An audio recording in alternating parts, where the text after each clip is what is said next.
तो हेलो दोस्तों, कैसे आप सभी। आई होप कि आप सभी स्वस्थ होंगे, मस्त होंगे और अपने अपने काम में व्यस्त होंगे।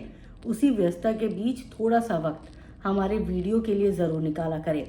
तो बात करेंगे आज की, जब मनीषा अपने मायके से ससुराल जा रही थी, तब उनकी माँ और पिताजी की आंखों में आंसू थे। अभी तक बहुत सारे लोग कहते हैं कि जब मनीषा रोती है तो वो वीडियो के लिए रोती है, अपने कंटेंट के लिए रोती है, लोगों को दिखाने के लिए रोती है, विक्टिम कार्ड खेलती है। लेकिन वो आंसू जो उनकी माँ और उनके पिताजी की आंखों में थे, वो बनावटी नहीं हो सकते, क्योंकि वो यूट्यूब का हिस्सा नहीं है। उन्हें नहीं पता कि यूट्यूब पर या सोशल प्लेटफॉर्म पर किस तरह से अपने इमोशंस को रखा जाता है। उनके इमोशंस प्योर है, उनके इमोशंस में कोई बनावटी बना नहीं है, उनकी बातों में कोई बनावटी बना नहीं है। रॉ चलते हैं वो, मतलब जैसे हैं वैसे ही खुद को प्रेजेंट कर सकते हैं। उसके अलावा उन्हें नहीं पता कि कैमरे के आगे आपको कैसा दिखना है, कैसे बोलना है, कैसे रिएक्ट करना है। वो सब इन सब बातों से बहुत अलग थलग है। तो आज जो रोई हैं मनीषा और मनीषा के पेरेंट्स जो रोए हैं, वो रोना इसलिए भी था क्योंकि बेटी जिसके हाथों उन्होंने सौंपी, वो इंसान बेटी की कद्र नहीं कर रहा। ससुराल वाले भले ही बेटी को बहुत प्यार देते हो, लेकिन मेन ससुराल में पति होता है। पति का प्यार हर दुख को भुला देता है। पति का प्यार सास के अत्याचारों को भी भुला देता है। पति का प्यार ही एक ऐसा प्यार होता है जिसकी बदौलत एक औरत सबको झेल लेती है, सबकी बदतमीजियां, सबकी गाली गलौज, सब कुछ झेलते हुए वो ससुराल में अच्छा वक्त बिता सकती है। लेकिन जब खुद का पति ही अपना पति ना हो, कहने का मतलब है कि जब खुद का पति ही आपको पत्नी का दर्जा ना दे, आपके साथ पत्नी जैसा बिहेव ना करे, आपके साथ बेवफाई करे, किसी दूसरी औरत में इंटरेस्ट दिखाए, किसी दूसरी औरत के लिए आप ही की आंखों के सामने आंसू बहाए, तो आप क्या कहेंगे उसे? तब आप ये कहेंगे कि वो जा चुका है, वो आपके दिल के पास से, आपके रिश्ते के पास से वो जा चुका है, वो आपके लिए अब नहीं है। क्योंकि जब कोई मर्द या कोई औरत कहती है ना अपने पार्टनर से कि मैं जाना चाहती हूँ, वो उससे पहले जा चुके होते हैं। वो तो सिर्फ शब्द होते हैं, लेकिन दिल से वो कई समय पहले जा चुके होते हैं। तो आज एक माँ बाप रो रहे थे। मनीषा को भले ही 50 गालियां मिले, मनीषा को बहुत लोग सपोर्ट करें, बहुत लोग जो है नेगेटिव कमेंट करें, क्योंकि वो यूट्यूब पर है, वो एक सोशल पर्सनैलिटी बन चुकी है, तो उन्हें हर तरह की चीज़ें यहाँ पर झेलनी पड़ेंगी और खुशी खुशी झेलनी पड़ेंगी। जब आपको प्यार झेलने को मिलता है, प्यार मिलता है लोगों का, तो आपको लोगों का गुस्सा भी झेलना पड़ेगा। हर चीज़ के लिए आपको तैयार होना पड़ेगा। जो मनीषा खुद को तैयार कर चुकी है, इन सब चीज़ों की मनीषा को आदत हो चुकी है। लेकिन उनके पेरेंट्स अपनी बेटी को विदा करने के बाद, विदा करते समय इसलिए रो रहे थे कि क्या अब हम अपनी बेटी को खुश देख पाएंगे। एक बेटी अपने माँ बाप से अपनी तकलीफ तब तक नहीं बताती जब तक कि पानी सर के ऊपर से गुजर ना जाए, तब तक कि उसकी हालत ऐसी ना हो जाए कि वो अब रह नहीं सकती है। एक औरत हमेशा हर बात छुपाती है कि कहीं मेरे पेरेंट्स ये बात सुन के उदास ना हो जाए, कहीं वो परेशान ना हो जाए, तकलीफ में ना आ जाए, टेंशन में ना आ जाए। कोई बेटी अपने पेरेंट्स को टेंशन देना नहीं चाहती। लेकिन मनीषा के साथ जो भी हुआ वो सोशल प्लेटफॉर्म पर था, तो जाहिर सी बात है वो बात तो उनके पेरेंट्स तक ना चाहते हुए भी पहुंची। और जब ये सारी बातें चली तो जाहिर सी बात है कि पेरेंट्स का दिल तो दुखेगा ही। वो बेटी जिसको नाजों से पाला पोसा, अपनी हैसियत के हिसाब से हर इंसान अपनी बेटी को बहुत ही अच्छी तरीके से पालता है, पोसता है, एजुकेटेड करता है, उसके पैरों पे खड़ा करता है। आज वो बेटी जब जा रही थी, विदाई भले ही 5-6 साल पहले हो चुकी हो, लेकिन ऐसा लग रहा था कि वो विदाई आज फिर हो रही है। माँ की आंखें भरी हुई थी, रो पड़ी अपनी बेटी को विदा करते वक्त, इमोशनल हो रही थी। ऐसा लग रहा था कि अंदर का सैलाब है। एक माँ सोच रही है दिल से कि मेरी बेटी के साथ क्या हो गया। हे ईश्वर, तूने मेरी बेटी की किस्मत में क्या यही लिखा था, यही होना था? तूने मेरी बेटी को नेम दे दिया, फेम दे दिया, पैसे दे दिए, लेकिन पति ऐसा दे दिया जो किसी काम का नहीं है, दूसरे के पीछे लट्टू बना फिर रहा है।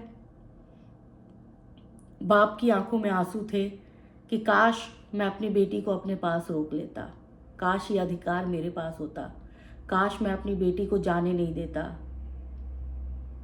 और बेटी के भी आंसू थे, वो इसलिए थे कि मेरी माँ बाप आज मेरी वजह से तकलीफ में है, मैं उनके तकलीफ का कारण हूँ। भले ही मैंने कोई गुनाह नहीं किया हो, लेकिन मेरी वजह से तकलीफ तो हो रही है। ये सोच सोच के कि क्या मनीषा वहाँ खुश रहेगी, क्या मनीषा वहाँ सुकून से रहेगी। बहुत सारे लोग उन आंसुओं के बारे में मजाक उड़ा रहे हैं, कह रहे हैं कि फेक है, सब कुछ ड्रामा है, कंटेंट के लिए ड्रामा है। लेकिन हर चीज़ ड्रामा नहीं होता।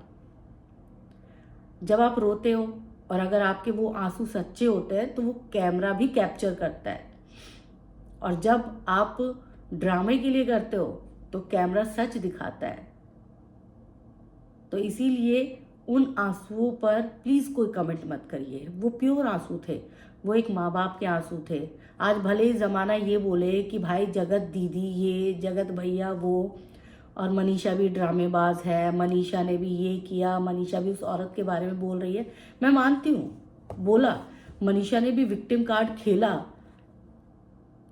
लेकिन इन सब में ये पूरा जो विवाद हो रहा है, इसमें लप्पू लप्पी और जगत भाभी के अलावा किसी तीसरे की तो कोई गलती नहीं है। तो फिर क्यों रो रहे हैं?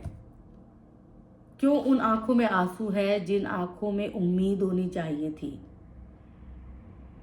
आज मैं एक रिएक्शन चैनल का वीडियो देख रही थी। वो बड़ा ही हाथ ऐसे मार मार के, ठोक ठोक के, सीना ठोक ठोक के बोल रही थी कि जा, करती है, नाम ले लेके भी बोल रही थी जगत दीदी का, जा, वो गलत है, तेरा बेटा कौन सा सही है, तू गलत है। तूने कैसे, अप्सरा मॉम के बारे में भी बोल रही थी कि तू अपने बेटे को तूने तब क्यों नहीं समझाया, तू तब क्यों नहीं सामने आई। तो देखिए, कोई भी माँ, मैं उन रिएक्शन चैनल वालों की बात नहीं करूँगी, मैं सिर्फ उसका उदाहरण देके ये कहना चाहती हूँ कि कोई भी माँ, कोई भी बाप अपने बच्चे को ये नहीं समझाता है कि जा, तेरी बीवी है घर में, तू बाहर भी चक्कर चला ले। ये तो बच्चे की गलती है। और फिर समस्या ऐसी आ जाती है कि अगर आप अपने बच्चे को बार बार टोकोगे तो एक वक्त ऐसा आता है कि आपका बच्चा आपकी नहीं सुनता। मजबूरी ऐसी होती है कि आप उसको बहुत ज़्यादा हद तक कुछ कह भी नहीं पाते। लेकिन सोचिए, तकलीफ तो उस माँ को भी हो रही होगी जो अपनी बहू को समेट के बैठने की कोशिश कर रही है कि किसी भी तरह मेरे बेटे का घर बस जाए, किसी भी तरह से जगत दीदी मेरे बेटे की ज़िंदगी से निकल जाए, किसी भी तरह से मेरा बेटा और मेरी बहू जो है वो एक साथ खुश हो जाए। यहाँ सवाल दो माओं का भी है। यहाँ सवाल सिर्फ जगत भैया, जगत दीदी, जगत भाभी का नहीं है, दो परिवारों का है, तीन परिवारों का, माफ़ करिएगा, तीन परिवार इस पूरे मामले से जुड़े हुए हैं।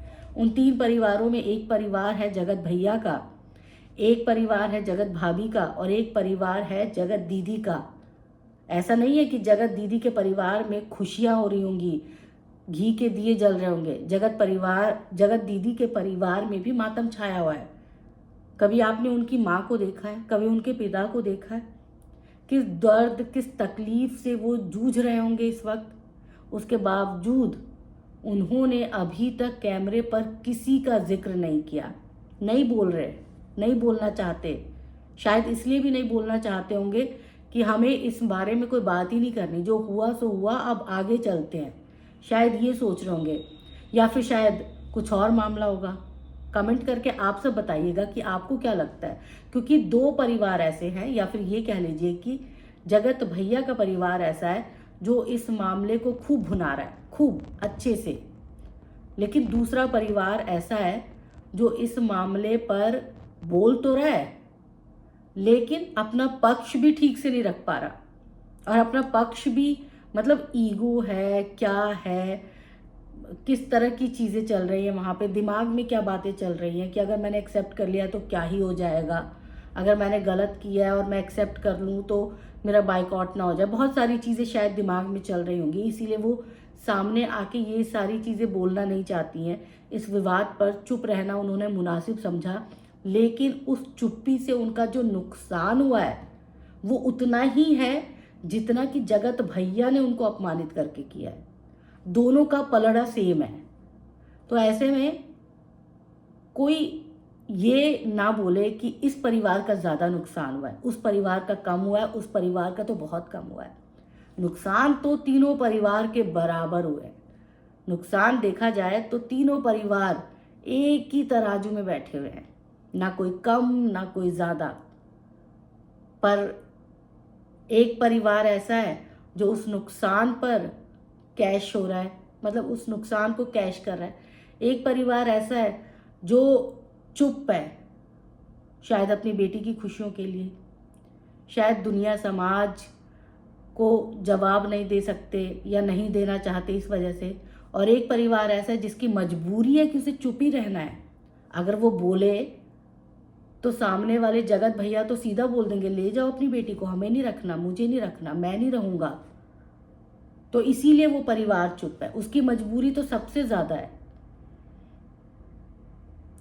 मतलब कई बार चीज़ें ऐसी लगती हैं कि ख़त्म हो रही हैं पर ख़त्म नहीं होती हैं।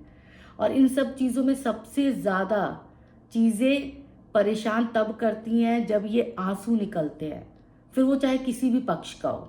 कोई भी पक्ष अगर रोता है तो तकलीफ़ होती है, हम लोगों को तकलीफ़ होती है, जो उनके फैंस हैं उनको तकलीफ़ होती है। और पता नहीं ये तकलीफ़ कब ख़त्म होगी। वैसे उम्मीद की जा सकती है कि नए साल पर शायद ये तकलीफ़ कम हो जाए। तो देखेंगे हम भी और आप भी, क्योंकि आप भी यहीं हैं, हम भी यहीं हैं। साल बदलने वाला है तो नए साल का स्वागत खुशियों के साथ करिएगा और उम्मीद करिएगा कि इस परिवार का ये विवाद भी यही ख़त्म हो जाए और तीनों परिवार अपने अपने हिस्से की खुशियाँ हासिल करें।